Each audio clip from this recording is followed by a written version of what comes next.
Hello and welcome to our channel. There's a lot of chatter in the press about something big happening in Jerusalem.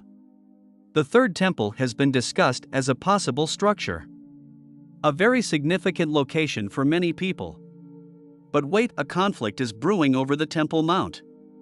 An astounding research was discovered by scientists. So when will this temple be built? And why does it matter to the world? Stick around as we dive into this video to uncover the details today. If you enjoy our content and want to support us, click on the Super Thanks button below. Your Super Thanks is not just a donation. It is a blessing that supports our mission to share the transformative journey of Jesus. Back in 1969, something shocking happened. A Christian tourist named Dennis Michael Rohan from Australia set fire to the Al-Aqsa Mosque, a really important place for Muslims. Why would someone do such a thing to a sacred spot? It all ties back to the idea of building the Third Temple in Israel. This concept has been talked about for centuries, causing discussions and conflicts between Christians and Muslims. The Third Temple is a big deal, especially for the Jews. If it gets built, it would be their holiest place. But its significance goes even further. According to various prophecies, some believe that building this temple holds the key to the end of an era. People have been waiting for this for a long time, and they're still eager to see when it becomes a reality. The building of the Third Temple is more than just constructing a place. It's connected to the idea that if the Messiah is to come, the Third Temple must be built. The Third Temple. The Third Temple is a concept about rebuilding a sacred place in Jerusalem.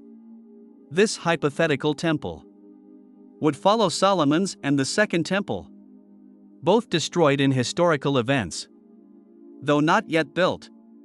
The idea and longing for the Third Temple are highly sacred in Judaism, especially in Orthodox Judaism. It's seen as the holiest place for Jewish worship, and the Hebrew Bible suggests its construction before or during the Messianic age. The building of the Third Temple also holds importance in certain Christian beliefs about the end times. Eschatology, it's considered a key element in future events. Among religious Jews, the anticipation of building the Third Temple at the Temple Mount in Jerusalem is a significant idea.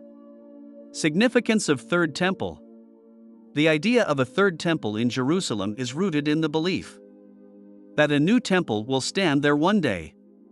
Different religious views exist about its significance and when it might happen. For some, it's a crucial part of the Messianic era, while others may see it differently. This concept is tied to eschatology and varies among Jewish denominations and traditions.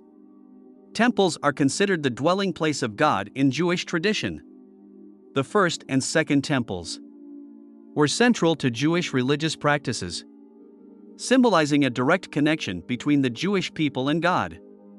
Temples represent the spiritual and cultural heart of Judaism, reflecting the Jewish connection to the land of Israel. The Second Temple in Jerusalem was a complex structure, with specific areas serving distinct religious purposes.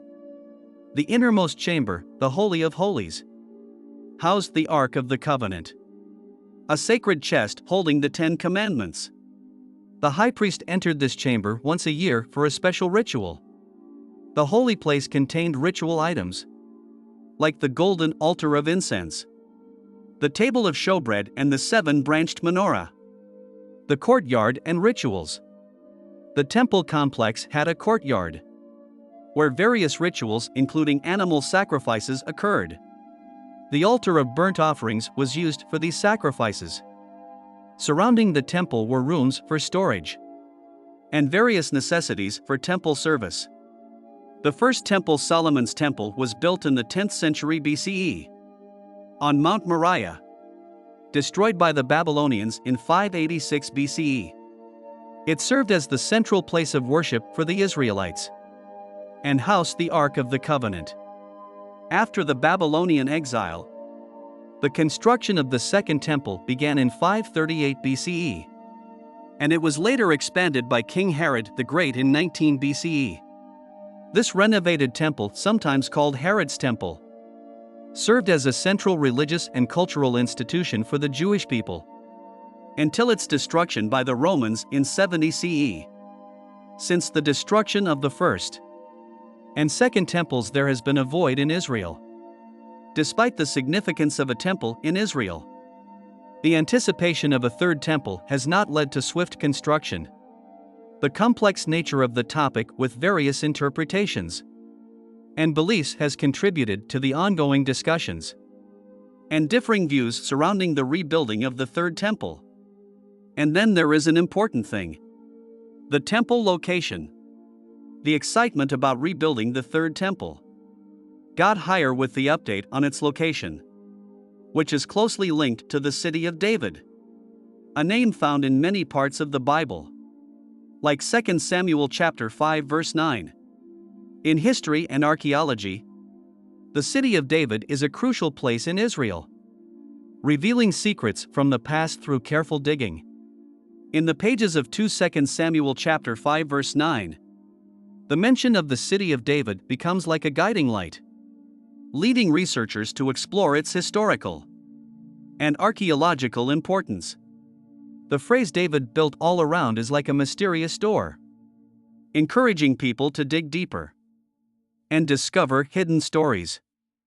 Recent discoveries have uncovered remains of 5 connected cities, with ancient roads dating back to around 1000 BC, the time of King David. The similarity in design and detail suggests a well-organized kingdom, possibly led by a central stronghold linked to King David. There are debates about where the original temple might have been. Some suggest a new theory, proposing a cave as a potential site, challenging the commonly accepted location. This adds a fresh twist to the discussion about where King Solomon's original temple might have stood. But many obstacles are happening in the reconstruction of the Third Temple. Even with the location, it seems the obstacles are usually due to some clash of historical tales and faiths. The saga of Jerusalem's Temple Mount involves a series of historical events, religious transitions, and conflicting claims. The central focus lies on the elusive construction of the Third Temple, with the backdrop of the First and Second Temples' rise and fall. Understanding this complex narrative requires a detailed exploration of the intertwined history and faiths. Let's start with the cycle of destruction and rebirth. The historical account of Jerusalem reveals a recurring pattern: the destruction of the temple followed by a swift replacement. Notably, Jerusalem underwent a transformation after the Roman conquest in 70 CE and the subsequent obliteration of the Second Temple. The Romans renamed the city Aelia Capitolina, establishing a Roman colony. Recovering from such disruptions demanded resilience, and Jerusalem faced challenges to return to normality. And then there comes Islam's emergence on the Temple Mount. After the Second Temple's demise, a new chapter unfolded on the Temple Mount. With the advent of Islam, the introduction of Islam on this sacred ground, propelled by the night journey of the Prophet Muhammad, brought profound changes. The Temple Mount became the third holiest site for Muslims globally, following Mecca and Medina. 2 monumental structures, the Al-Aqsa Mosque and the Dome of the Rock, emerged, becoming integral to both religious and historical identity. Isra and Miraj. The night journey, known as Isra and Miraj in Islam, holds deep spiritual and theological significance. This miraculous journey occurred in a single night. Prophet Muhammad was transported from the Kaaba in Mecca to the Al-Aqsa Mosque in Jerusalem. The Isra phase involved leading prayers, while the Miraj included an ascension through the 7 heavens, culminating in a direct encounter with God. This journey became a testament to Muhammad's prophethood and emphasized the importance of prayer in Islam. Then there are the Al-Aqsa Mosque and Dome of the Rock, the architectural marvels and spiritual icons. The Al-Aqsa Mosque, constructed in the 7th century CE, reflects a simple yet elegant Islamic architectural style, with arcades, prayer halls, and domes. It stands as one of the holiest sites in Islam, often referred to as the farthest mosque. Meanwhile, the Dome of the Rock, intertwined with the night journey, defines the close relationship between the divine and the prophet. Both structures have undergone numerous renovations and expansions over centuries to preserve their spiritual and historical significance. Here a contentious issue arises, as some believe that the structures Al-Aqsa Mosque and the Dome of the Rock sit on the foundation of their previous temples. The Jews claim that Muslims intentionally erase evidence of the last Jewish temples to solidify control over the Temple Mount. This dispute adds a layer of complexity to the ongoing dialogue surrounding the construction of the Third Temple. Some say the Dome of the Rock, an important Islamic structure, must no longer be there to rebuild the Third Temple. Some suggest having both a Jewish temple and the dome coexist, while others insist on removing the dome. The debate over the temple's location involves deep discussions about history, religion, and politics. It raises questions about whether the Dome of the Rock should be replaced by the temple. This complex decision depends on religious beliefs, archaeological findings, and political situations. With that, some archaeological discoveries at the temple place also took place. Recent developments have brought scientists and archaeologists into the ongoing saga of Jerusalem's Temple Mount. Despite opposition, Jewish archaeologists have unearthed compelling evidence of the previous temples, reshaping our understanding of this historically charged site. It's the discovery of the Pool of Siloam in 2004. While working on a construction project to repair a water pipe south of Jerusalem's Old City, workers discovered the Pool of Siloam. This ancient pool, mentioned in the New Testament's Gospel of John, holds significance as the site of a miracle performed by Jesus. According to the Bible, Jesus healed a blind man by instructing him to wash in the Pool of Siloam. Also, the excavation revealed a large stepped pool with 2 stairs leading down into the water. This finding provided valuable insights into the city's ancient water supply system. Moreover, inscriptions and pottery fragments around the pool dated to the Second Temple period, confirming its historical authenticity from around the 1st century CE. The Pool of Siloam has undergone archaeological excavation and subsequent restoration, making it accessible to visitors. The biblical connection of the Pool of Siloam. The discovery of the Pool of Siloam contributes not only to archaeological knowledge, but also validates Jerusalem's historical and biblical context. This pool was crucial in temple worship during the Second Temple period. While not part of the temple complex itself, it played a significant role in rituals and aspects of worship. Further, the Pool of Siloam was utilized for ceremonial and ritual purposes, especially during the annual Feast of Tabernacles, Sukkot. During this festival, water from the pool was drawn in a golden vessel and carried to the temple as part of the water libation ceremony. This symbolic pouring of water at the altar represented God's provision of water during the Israelites' wilderness wanderings. Some religious teachings say that redoing the temple festival and making a new third temple are signs that the Savior is coming and the world might be ending. Recently, this big event happened in Jerusalem, hinting that the third temple building might be starting.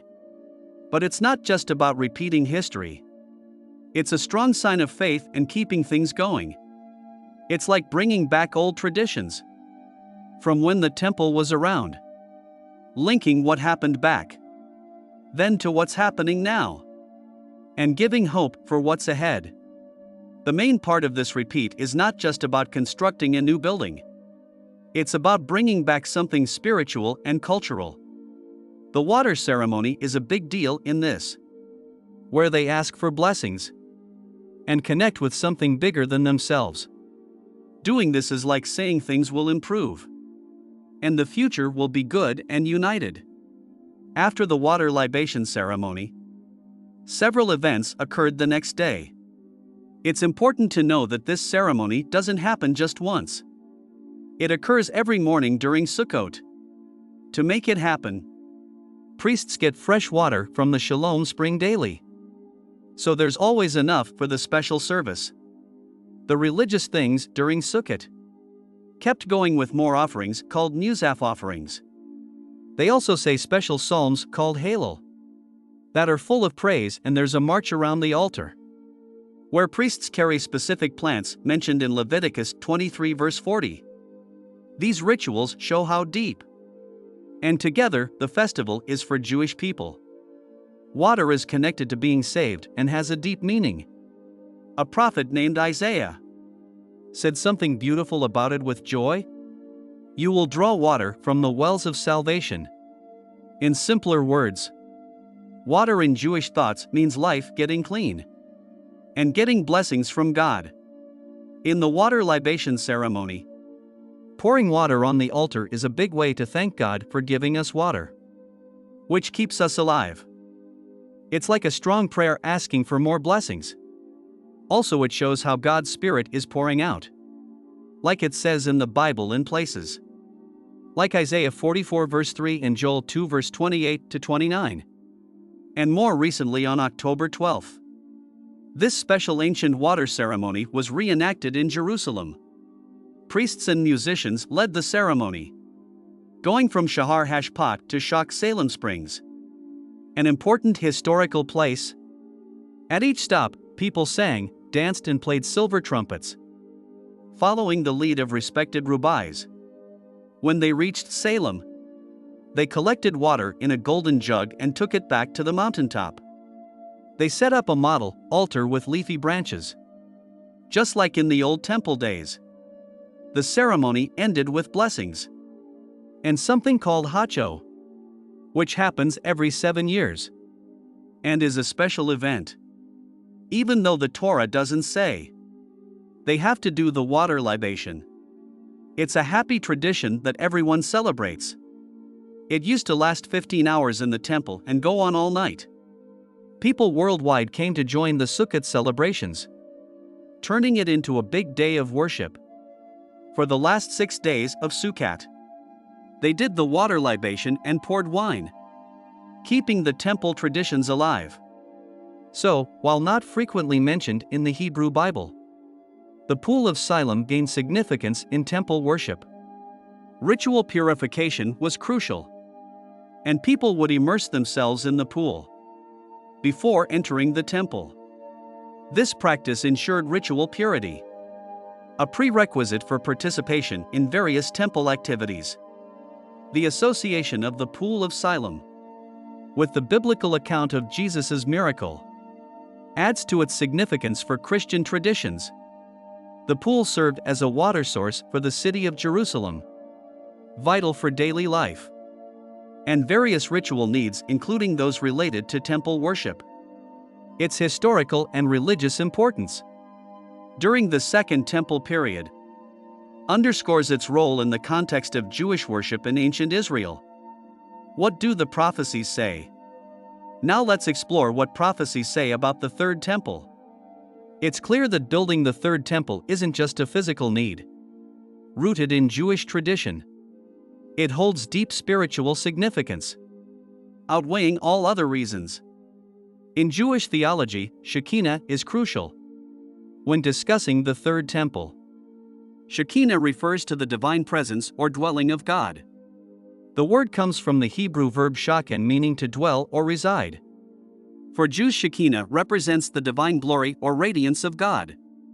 It's not just a concept, it's vital in Jewish spirituality and worship. The concept of Shekinah signifies God's closeness to His people.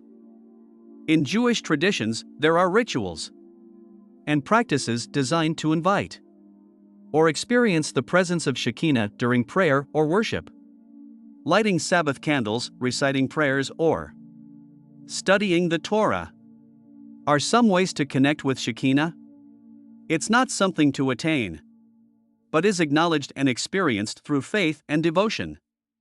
Unfortunately, according to Jewish beliefs, the full experience of Shekinah cannot happen without the third temple being built.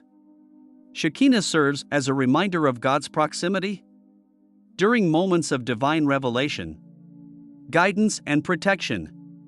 In the Jewish tradition, all these experiences are tied to the presence of Shekinah. And without the third temple, they remain incomplete. Delving into the spiritual significance of building the third temple, prophecies play a crucial role. It's not just about fulfilling immediate worship needs. It's also about what must come according to these prophecies. According to the beliefs, the Messiah, a significant figure in Jewish tradition, will only come after the third temple is built. A series of events within it must occur before the Messiah arrives, making the construction of the third temple a significant milestone in fulfilling prophecies. The Messiah's role and the intricacies of prophecy. Now, who the Messiah is and what the Jews believe will happen. When he comes, in Judaism, the Messiah known as Mashiach, in Hebrew, is a future leader from the family of King David. His mission is to bring ultimate redemption to the Jewish people, establishing a time of peace and prosperity by gathering Jewish communities worldwide. Well, the Messiah isn't exclusive to Jews. Christians also anticipate the Messiah known to them as Jesus Christ. However, Christians await his second coming, believing he already came once. This shared anticipation adds layers of significance to the prophecies, creating a bridge between two major faiths. The prophecies regarding the third temple don't end with its construction. There's an intriguing element called the abomination of desolation. In the books of Matthew 24 verse 15 and Mark 13 verse 14, Jesus talks about this event in the context of end times prophecies. He warns of a future abomination of desolation, a sign of imminent destruction and judgment. This prophecy raises questions about its interpretation and its connection to the third temple. Interpreting the abomination of desolation sparks theological debates. Some see it as a past event, involving the desecration of the Second Temple by Antiochus IV. Others believe it has a future fulfillment tied to the construction and desecration of the Third Temple in Jerusalem. The widespread belief is that the Third Temple will be built and then desecrated, triggering apocalyptic events before the Messiah's eventual arrival. Awaiting the Messiah. The idea of the Third Temple and the events surrounding it, including the abomination of desolation, has sparked various attempts to facilitate its construction. For example, some Christian groups, like the Australian Christian You Wouldn't Want the Messiah's Return Right, have been involved. However, the timeline of the Third Temple's construction remains unknown due to unresolved tensions over the Temple Mount. The potential consequences of rash actions in reclaiming the Temple Mount are significant. It might lead to conflicts or even war, something nobody wants. Benjamin Netanyahu, the current Prime Minister of Israel, maintains the status quo to ensure peace. Despite the anticipation and attempts, the delicate situation requires careful consideration to avoid undesirable outcomes. So what do you think of the Third Temple rebuilding update? Comment below and subscribe for more. If you enjoy our content and want to support us, click on the Super Thanks button above. Your super thanks is not just a donation. It is a blessing that supports our mission to share the transformative journey of Jesus. If today's video has encouraged you and has added to your faith, let us give this video a like and share it with 5 different people.